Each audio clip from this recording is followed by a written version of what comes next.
जय श्री कृष्ण। गीता अध्याय 3 श्लोक नंबर 4।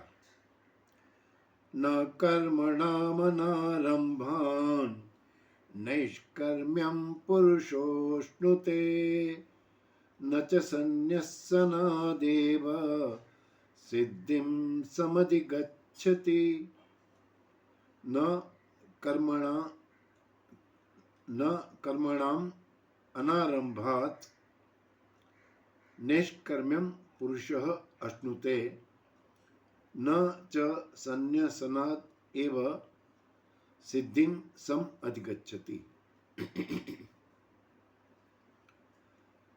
नैष्कर्म्य मतलब निष्कर्मता, मतलब कर्मयोग की सिद्धि। नैष्कर्म का अर्थ होता है कि आपके कर्म जो है वो अकर्म हो जाए, मतलब उसका कोई फल नहीं दे पाए, मतलब निर्बीज हो जाए, उसको नैष्कर्म कहते हैं। तो आदमी कर्म करेगा फिर भी उसको उसका फल नहीं मिलेगा, तो वो नैष्कर्म सिद्धि होती है, वो कर्मयोग से ही प्राप्त होगी है। तो न कर्मणाम अनारंभात, कर्मों का आरंभ किए बिना निष्कर्मता या नैष्कर्म की प्राप्ति नहीं होती है, कर्मयोग की सिद्धि नहीं होती है। तो ये तो अभी कर्मयोग की बात करी। फिर दूसरे लाइन में बताते हैं, न च संन्यासनात् एव सिद्धिम सम अधिगच्छति, और न ही कर्मों का त्याग करने से ही, कर्मों के त्याग मात्र से ज्ञान योग की सिद्धि प्राप्त नहीं होती है। अच्छा, अर्थात ज्ञान की प्राप्ति नहीं होती है। तो कर्मयोगी को क्या है कि कर्म तो करना ही पड़ेगा, और कर्म कैसे करना है? निष्काम कर्म करना है, कामना का त्याग करके करना है, तभी उसका जो है वो कर्म जो है वो निष्कर्म हो जाएगा, निष्कर्म हो जाएगा, अकर्म हो जाएगा, निर्बीज हो जाएगा, उसको उसका फल नहीं मिलेगा।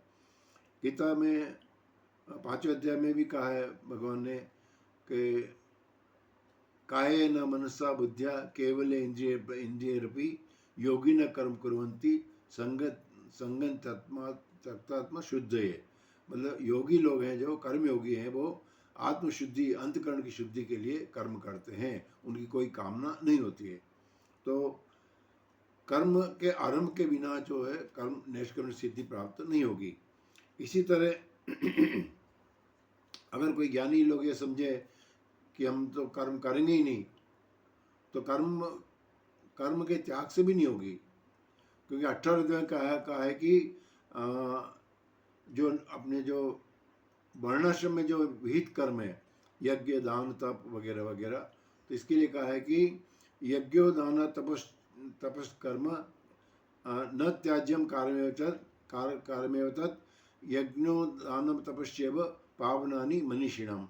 तो ये जो तीनों कर्म है उसको कभी भी त्यागना नहीं चाहिए, क्योंकि ये मनुष्य को पावन करने वाले हैं, पवित्र करने वाले हैं, अंतकरण की शुद्धि करने वाले हैं।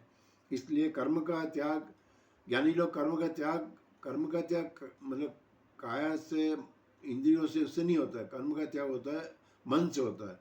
तो हम मन से त्याग करना है, तो त्याग मात्र से भी सिद्धि प्राप्त नहीं होगी।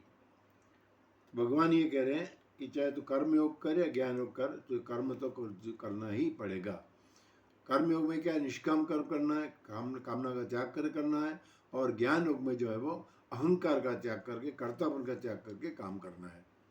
तो इसलिए कर्म तो करना ही है, लेकिन किसी भी तरह से करो, चाहे कामना का त्याग कर निष्काम कर्म करो, या कर्तापन का त्याग करके कर्तव्य कर्म करो, कर्म तो हमको करना ही पड़ेगा। इस श्लोक का अर्थ यह है। जय श्री कृष्ण।